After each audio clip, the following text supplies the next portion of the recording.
Hello guys, आज हम explain करने वाले हैं काफी ही ट्रेंडिंग में चल रही वेब सीरीज को जिसका नाम है वेडनेसडे। इस सीरीज में हमें एक वेडनेसडे एडम नाम की लड़की की कहानी दिखाई जाती है। ये ज्यादातर काले और सफेद रंग के कपड़े पहनती है क्योंकि इसे मौत के बारे में जानने में काफी इंटरेस्ट था कि मरने के बाद क्या होता है, और शायद इसीलिए इसे लोगों को छूने से ही उनका भविष्य और उनका अतीत दिख जाता है। तो पहले एपिसोड की शुरुआत में हम वेडनेसडे को देखते हैं जो अपने स्कूल में सीधी चलती जा रही है, जिसे देखकर सभी बच्चे दाएं बाएं हटने लगते हैं। और जब वेडनेसडे अपना लॉकर खोलती है तो उसे उसमें उसका भाई बंधा हुआ मिलता है। वेडनेसडे उससे पूछने की कोशिश करती है कि ये किसने किया, पर वो नहीं बताता। लेकिन जब वेडनेसडे उसके हाथों को छूती है तो उसे पता चल जाता है कि ये किसने किया है। और फिर वेडनेसडे उन्हीं लोगों के पास पहुंच जाती है जो कि स्विमिंग पूल में खेल रहे हैं। लेकिन तभी वेडनेसडे उनके स्विमिंग पूल में पिराना मछलियां डाल देती है जो कि बड़े से बड़े शिकार को भी नोच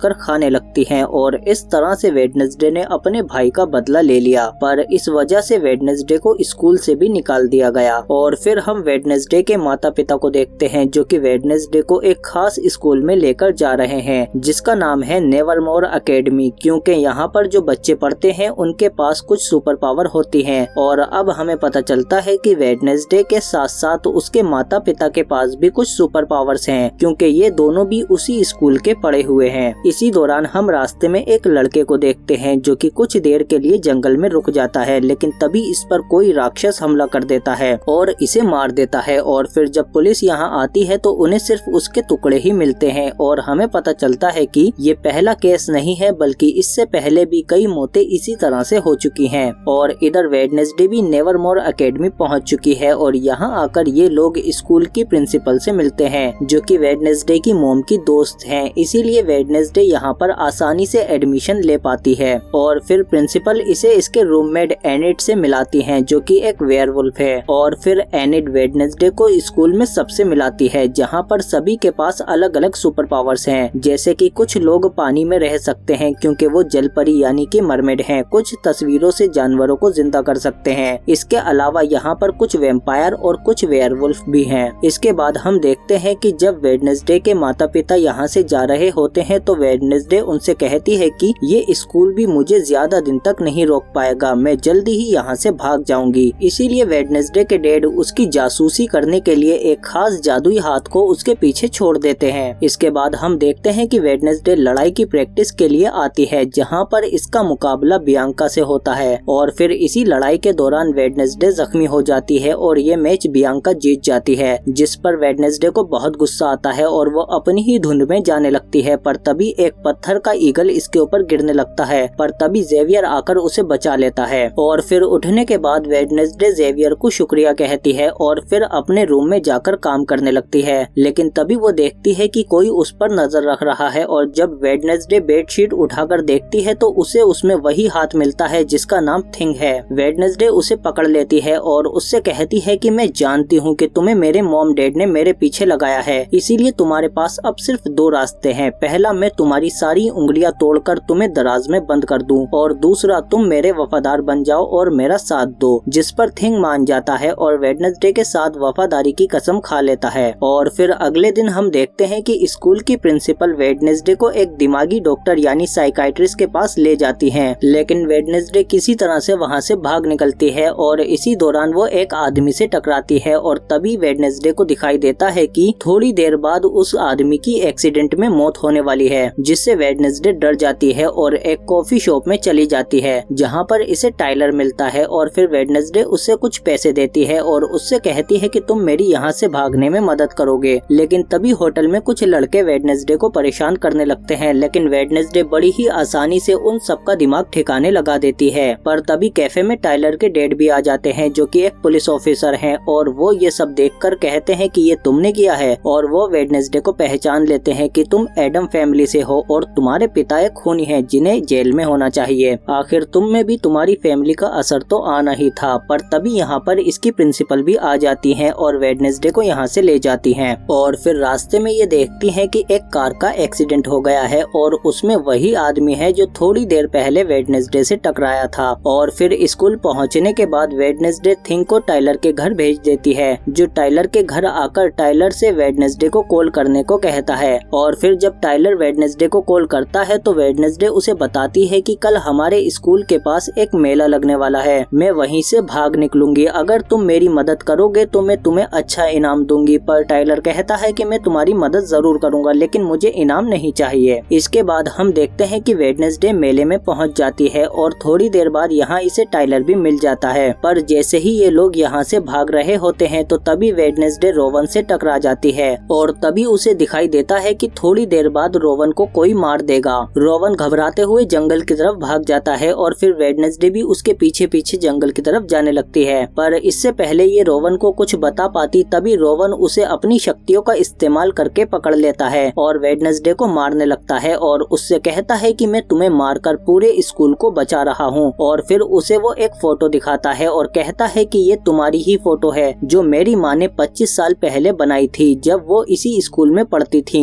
और उन्होंने मरने से पहले मुझे बताया था कि इस लड़की को मारना मेरे ही हाथ में है क्योंकि जब ये स्कूल में आएगी तो ये सब कुछ तबाह कर देगी। वेडनेसडे कहती है कि एक फोटो की वजह से तुम मुझे मार दोगे, लेकिन तभी हम देखते हैं कि एक खतरनाक राक्षस रोवन पर हमला कर देता है और उसे बड़ी ही बेरहमी से मार देता है और फिर ये राक्षस वेडनेसडे की तरफ देखता है और वहाँ से भाग जाता है। एपिसोड 2। इसके बाद हम देखते हैं कि जब पुलिस जंगल में आती है तो उन्हें कहीं पर भी रोवन की लाश नहीं मिलती। इसके बाद पुलिस ऑफिसर वेडनेसडे से पूछताछ करता है जिस पर वेडनेसडे उसे बताती है कि रोवन पर एक मॉन्स्टर ने हमला किया था। इसके बाद वो वेडनेसडे से अकेले में बात करने को कहता है, इसीलिए प्रिंसिपल रूम से बाहर चली जाती है और फिर वेडनेसडे पुलिस ऑफिसर को बताती है कि कोई रोवन के खून को छिपा रहा है, इसीलिए उसने वारदात की जगह से सब कुछ साफ कर दिया। पर तभी हम देखते हैं कि इनके सामने रोवन आ जाता है जो कि जिंदा है, जिसे देखकर ये दोनों हैरान हो जाते हैं। इसके बाद वेडनेसडे एनिट के पास आती है जो स्कूल में होने वाले एक रेसिंग कंपटीशन की तैयारी कर रही है और फिर वेडनेसडे जब रोवन के बारे में और जानने की कोशिश करती है तो प्रिंसिपल उससे कहती है कि रोवन को स्कूल से निकाल दिया गया है। और फिर जब इसके बाद वेडनेसडे बाहर आती है तो रोवन स्कूल छोड़कर जा रहा होता है, पर वेडनेसडे को इस पर शक है, इसीलिए ये थिंग को उसके पीछे लगा देती है और फिर रोवन एक रेलवे स्टेशन पर आ जाता है और थिंग भी इसका पीछा कर रहा है, लेकिन तभी इसकी एक उंगली च्युइंगम में चिपक जाती है और तभी रोवन एक टॉयलेट में चला जाता है और वहाँ से अपना रूप बदलकर बाहर आ जाता है जिससे थिंग इसे नहीं देख पाता। और फिर जैसे ही रोवन नीचे सबवे में जाता है तो अपने असली रूप में आ जाता है जो कि स्कूल की प्रिंसिपल हैं जो अपना रूप बदल सकते हैं। और अब इससे हमें लगता है कि रोवन वाकई में मर चुका है और प्रिंसिपल इसका राज सबसे छिपाने के लिए रोवन का रूप लेकर स्कूल में आई थी। इसके बाद हम देखते हैं कि वेडनेसडे खुद ही रोवन के खून का पता लगाने के लिए उसी जंगल में चली जाती है और फिर यहाँ पर इसे टाइलर भी मिल जाता है जो कि अपने डेट को ढूंढने के लिए आया है जो एक पुलिस ऑफिसर है। और फिर जल्दी ही वेडनेसडे को यहाँ पर रोवन का चश्मा मिल जाता है जिसे छूते ही उसे फिर से रोवन का अतीत दिखाई देता है जिसमें वो देखती है कि रोवन के पास एक किताब है और उसमें से उसने वही पेज फाड़ा है जो इसने वेडनेसडे को दिखाया था जो तस्वीर इसकी माँ ने बनाई थी। इसीलिए वेडनेसडे वापस स्कूल आकर रोवन के रूम में वही किताब ढूंढने के लिए जाती है, पर जल्द ही वहाँ पर रोवन का रूममेट जेवियर भी आ जाता है जिसे देखकर वेडनेसडे पलंग के नीचे छिप जाती है। और फिर तभी यहाँ पर जेवियर की एक्स गर्लफ्रेंड बियांका भी आ जाती है और फिर इनकी बातों से वेडनेसडे को पता चलता है कि बियांका वेडनेसडे की रूममेट एनिट को कंपटीशन रेस में हराने के लिए एक प्लान बना रही है। इसके बाद जब वेडनेसडे वापस अपने रूम में आती है तो उसकी रूममेट एनिट रो रही होती है क्योंकि उसकी टीम का एक मेंबर बीमार पड़ गया है। वेडनेसडे समझ जाती है कि ये बियांका की ही चाल है, इसीलिए वेडनेसडे भी एनिट की टीम में शामिल हो जाती है ताकि ये बियांका को हराकर अपना बदला ले सके। और फिर अगले दिन रेस शुरू होने से पहले प्रिंसिपल इन्हें बताती है कि तुम्हें नाव की मदद से नदी को पार करना है और वहाँ से झंडा लेकर वापस आना है। जो टीम सबसे पहले झंडा लेकर आएगी वो टीम जीत जाएगी। और फिर इसी के साथ ये रेस शुरू हो जाती है। इस रेस में सब कुछ अलाउ है और फिर तभी बियांका अपने साथी को इशारा करती है जो पानी में कूद जाता है और फिर ये एक मरमेड यानी जल परी में बदल जाता है और पानी के नीचे से ही एक टीम की नाव को पानी में डुबोकर मार देता है। लेकिन फिर जल्द ही वेडनेसडे उस मरमेड को देख लेती है और फिर थिंग को इशारा करती है और जैसे ही वो मरमेड इनकी नाव की तरफ बढ़ता है तो थिंग उस पर एक जाल छोड़ देता है जिसमें वो मरमेड उलझ जाता है और फिर ये लोग जल्दी ही किनारे पर पहुंच जाते हैं और जंगल से झंडा लेने के लिए अंदर चले जाते हैं। जोकर तो झंडा उठा लेते हैं पर वेडनेसडे जैसे ही झंडा पकड़ती है तो वो एकदम से गिर जाती जाती है और तभी उसके सामने उसकी हमशक्ल खड़ी होती है जो उससे कहती है कि असली चाबी तुम हो। और फिर जब वेडनेसडे को वापस होश आता है तो वो देखती है कि बियांका अपना झंडा लेकर वहाँ से चली जाती है, लेकिन तभी वेडनेसडे भी अपना झंडा उठाकर नाव की तरफ भागती है और फिर ये लोग वापस से स्कूल की तरफ जाने लगते हैं। लेकिन तभी जोकर की नाव में पानी भरने लगता है क्योंकि एनिड ने पहले ही इनकी नाव में अपने तेज पंजों से छेद कर दिए थे। अब सिर्फ रेस में वेडनेसडे और बियांका की ही टीम है, लेकिन फिर वो मरमेड दोबारा आ जाता है और वेडनेसडे की नाव को डुबाने की कोशिश करता है, लेकिन तभी थिंग पानी में चला जाता है और फिर एक जोरदार पंच मारकर मरमेड को नॉकआउट कर देता है। और फिर वेडनेसडे भी बियांका की नाव में छेद कर देती है जिससे बियांका भी रेस से बाहर हो जाती है। और फिर वेडनेसडे और उसकी टीम आकर फिनिशिंग लाइन तक पहुंच जाते हैं और फिर इस तरह से वेडनेसडे की टीम ये मैच जीत जाती है, जिससे बियांका को बहुत गुस्सा आता है क्योंकि वो आज तक ये मैच नहीं हारी थी। इसके बाद जब प्रिंसिपल इन्हें जीत की ट्रॉफी दे रही थी तो सब बहुत खुश थे, पर वेडनेसडे को ये सब पसंद नहीं, इसीलिए वो यहाँ से जाकर एडगर एलन की मूर्ति के पास बैठ जाती है। पर तभी उसे उसके हाथ में जो बुक है उस पर वही निशान मिलता है जो उस पेज पर बना हुआ था जो रोवन की माँ ने बनाया था। इसीलिए वेडनेसडे जब उसे चेक करती है तो उसे उस पर एक पहेली मिलती है जिसे वेडनेसडे आसानी से सुलझा लेती है, जिसका मतलब था कि 2 बार चुटकी बजाओ। और फिर जब वेडनेसडे 2 बार चुटकी बजाती है तो उस मूर्ति से दरवाजा खुल जाता है और जब वेडनेसडे उसके अंदर जाती है तो उसे वहाँ पर एक सीक्रेट रूम मिलता है। और फिर यहाँ चेक करने पर वेडनेसडे को वो किताब भी मिल जाती है जिसका पेज रोवन ने फाड़कर वेडनेसडे को दिखाया था। वेडनेसडे उस किताब को अपने बैग में रख लेती है, पर तभी कोई वेडनेसडे के सिर पर काला कपड़ा डालकर उसे ढक देता है। और इसी के साथ एपिसोड 2 यहीं खत्म हो जाता है। अगर आपको ये 2 एपिसोड अच्छे लगे तो प्लीज लाइक करो इसे, और अगर इन दोनों एपिसोड पे अच्छा रिस्पॉन्स आता है तो इसके बाकी एपिसोड भी हम एक्सप्लेन करेंगे।